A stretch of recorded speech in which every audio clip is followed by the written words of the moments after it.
Now, the perennial question. Am I in focus?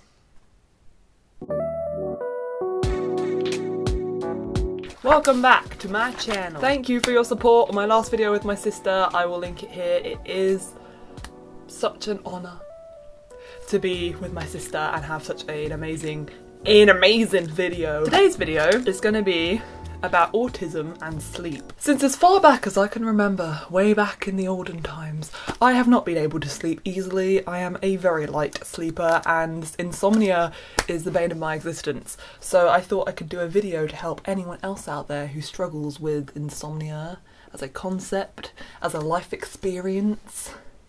This is that video. I think it was about the age of 19. I couldn't sleep for a week. And by that, I don't mean like I had 3 hours sleep a night or something. I genuinely didn't sleep for like the whole week. It was horrible. I hated every second of it. It was disastrous and I was stressing about that, and then I had a breakdown on the kitchen floor and I had to be referred, which basically figured out I had ADHD. This was before I had my ADHD diagnosis, so maybe it was later than that. Maybe I was like 21. So trust me when I say I have a lot of experience with not being able to sleep. So my main struggles as an autistic person who also needs to sleep, and most of them are sensory, because sensory processing, sorry I've got a lisp if you can't understand that, I'm saying sensory processing. Autistic people and sleep tend not to mesh because of the sensory side of things, so I'm gonna go into my main struggles. So number one, sound. I have extremely acute hearing. I'm basically a bat, except don't bats hear in sonar or something? That's pretty cool. Anyway, I hear everything, even if it's like down the street or if there's a dog barking or whatever. I can hear it so acutely as if it's in the next room. A constant struggle. Also, if I know there's going to be sound, so if someone isn't in bed yet when I'm trying to sleep, if they're going to be in the bathroom next door cleaning their teeth or something, I'm going to hear that.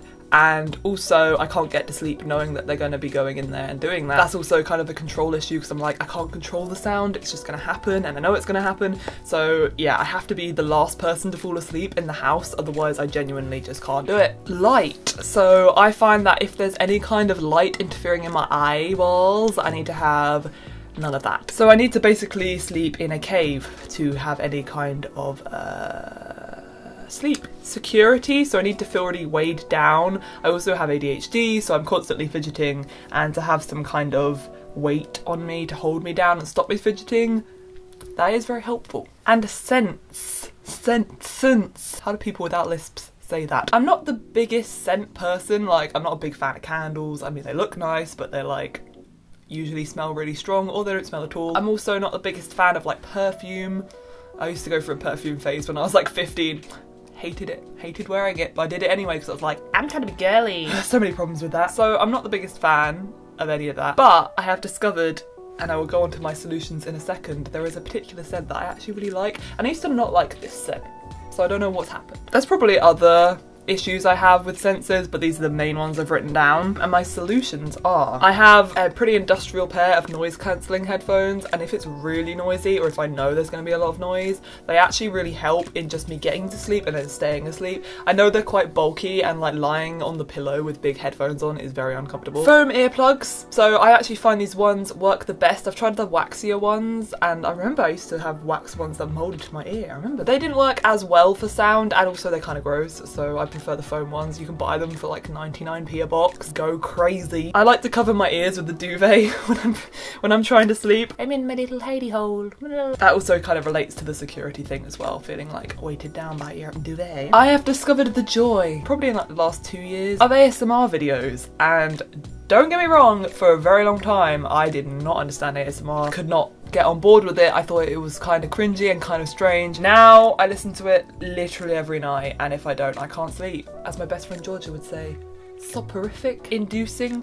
I just sleep. It's a combination of like the really gentle sounds and like the nice calm voices, sometimes whispering, like when your mum used to read you a book to bed or something. It's just really comforting. ASMR is great. I'll link some of my favourite creators in the description. I have a meditation app. I don't really use this to sleep, but during the day if I'm really stressed out and I know that I won't be able to sleep later, or if I have to get up early the next day and I'm like, damn, that is gonna be hard, I do a bit of meditation on the app. It's called Headspace. I do pay for the premium version, but I'm pretty sure you can get the free version and it's just as good. I have a wake up alarm that is very calming. It's like I don't know how to describe it. It's part of my sleep app I have that monitors my sleep. It has like a selection of alarm sounds, and I chose the really calming one because when I used to have one that was like, get out of bed, it used to make me feel terrible. So now I wake up from that and it's very soothing. You can also do that thing where it like gradually gets louder and then wakes you up, but I hate that. I'd rather just have it like bang on a certain time, wake me up. See what I mean? So light wise, I have blackout blinds. You can't see them at the moment. And I have normal blinds, which are these ones, and I have curtains. So yeah. Cave achieved. I also have a touch lamp by the side of my bed that has different settings, so like I can gradually wind down using that. So I'll just start on the highest setting and then maybe read in bed or something, and then I'll go to the second setting kind of rarely, and then the last setting when I really want to like sleep, and then obviously I turn it off. But you know. An eye mask. So I have this eye mask. It's literally from Claire's Accessories. It's not expensive and it's so comfortable. It's like really soft. I've done this little video clip, which I'll probably put at some point in the video explaining my setup, so that's gonna come soon, but you'll probably see the eye mask in that. The timestamp will be in the description. I think everyone's aware of this, but dark mode or having an orange light filter on your electronic devices is super helpful. It was one of the first kind of switches, so like, pardon not intended, when my brain was suddenly like, oh my god, this is really helping me sleep, just having no bright blue light before bed. So I use an app called Flux for my laptop, which just dims the entire laptop screen and makes it orangier. I also have dark mode enabled on all of my devices, and I have this app, I can't remember what it's called, but it puts dark mode on literally all of the internet, which is very helpful. And I dim my phone brightness, obviously, but I do that like to the bottom when I'm about to go to sleep. So that's light. Security or secureness. I have quite a heavy duvet. Some people prefer a weighted blanket. I do have a weighted blanket, but I find it's too heavy. So I actually kind of just like my duvet in particular. Maybe it's also because I've grown up, you know, sleeping with this particular duvet. Autistic people tend to have their favourite things and they're just so used to them that they don't want to get rid of them. That might be one of the reasons I like it. I obviously put my Fitbit on sleep mode, which stops any notifications coming through.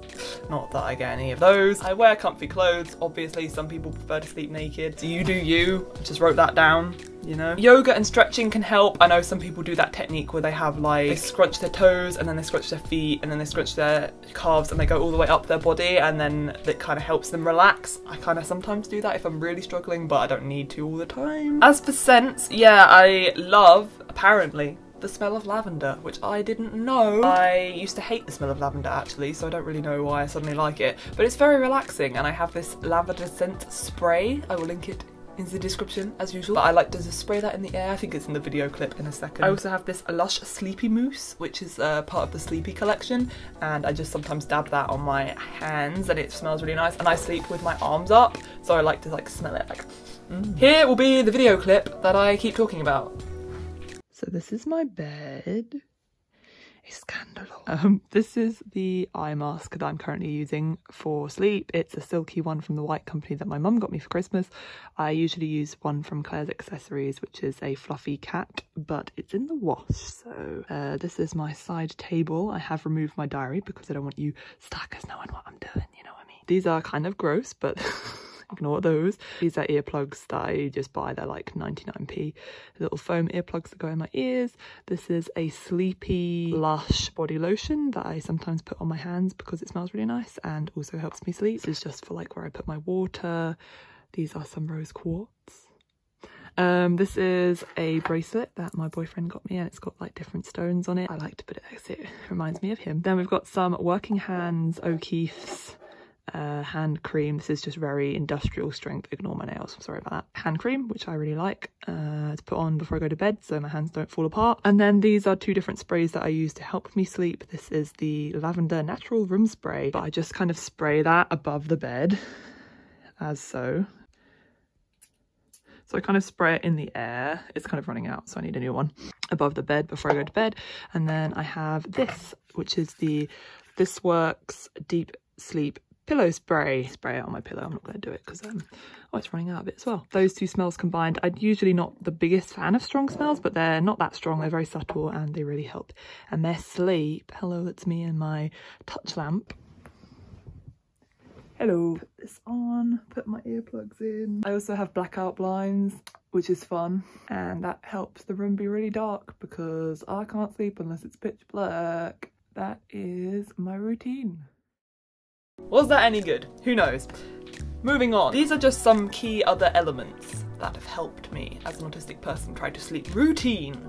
I mean, we love routines anyway as a rule, and we tend to have lots of rules about when we do stuff or what we do and blah blah blah. Routine is key, particularly going to bed at the same time and getting up at the same time, I think really helps. I know everyone says that when it's about sleep, and it's not as easy as it sounds, and sometimes you just can't drift off, but that is something that has helped me. Exercise, always a big one. Try and do something in the day. Luckily my job's quite physical, but generally just try and walk around, try and do things. I have a silk pillowcase and it's so soft and it's so lovely, and I wake up and my skin is like, oh. So yeah, I recommend that. So I had a really bad time sleeping when I went on holiday with my family to Italy, and we went to a pharmacist and she prescribed melatonin tablets. Apparently you can't get them in the UK, and I think it's just some law or something, but yeah, they really helped actually. So if you can find some kind of accessible way of getting melatonin, that would be quite helpful.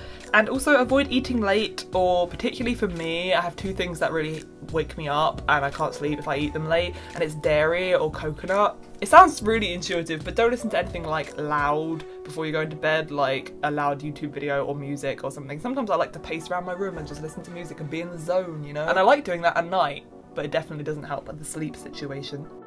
But I hope you have found some solace in knowing that there are other people out there on the spectrum who have such bad sleep problems, i.e. me. Thank you for listening. As always, please like, please subscribe, please do your thing. YouTube thinks you'd want to watch this video. I don't know why. What's up with the algorithm? I don't know, man. Yeah, leave a comment down below if you have any other sleep advice or anything about sleep that you want to tell me. I love reading your comments, and I will see you, hopefully, very soon.